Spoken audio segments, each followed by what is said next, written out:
Plongeons dans l'autoroute du millionnaire de MJ DeMarco. C'est un concept qui bouleverse totalement l'approche de la liberté financière. Comment s'offrir une Lamborghini à 25 ans sans être une star? C'est la question fascinante qui lance tout. On a d'un côté l'épargne lente et classique, et de l'autre, la croissance fulgurante de la voie rapide. Tout commence par une rencontre de 90 secondes. L'auteur croise cette fameuse Lamborghini et ose questionner son propriétaire. La réponse claque, je suis inventeur. Boum! Cette simple phrase fait voler en éclats toutes ses certitudes.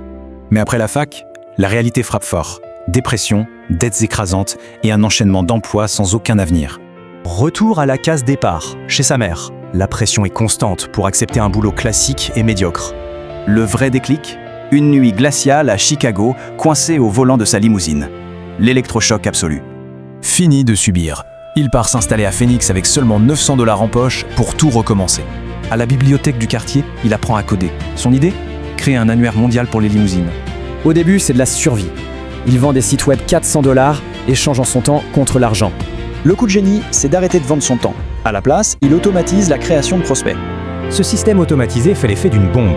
La croissance financière devient immédiatement exponentielle, mois après mois. C'est ce qu'ils appellent l'arbre à fric, un système totalement autonome qui génère des revenus en permanence. Et ça marche incroyablement bien. L'entreprise automatisée finit par cracher jusqu'à 200 000 $ de profit par mois. Il vend, rachète pour une bouchée de pain après le crash d'Internet, puis revendent tout pour plusieurs millions. La grande leçon ici, la vraie richesse est un processus long et calculé.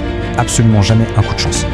La société adore les succès éclairs, mais elle ignore volontairement les années de sacrifice, d'endettement et de travail acharné. C'est comme la pâtisserie. La recette de la richesse exige absolument tous les ingrédients pour vraiment fonctionner.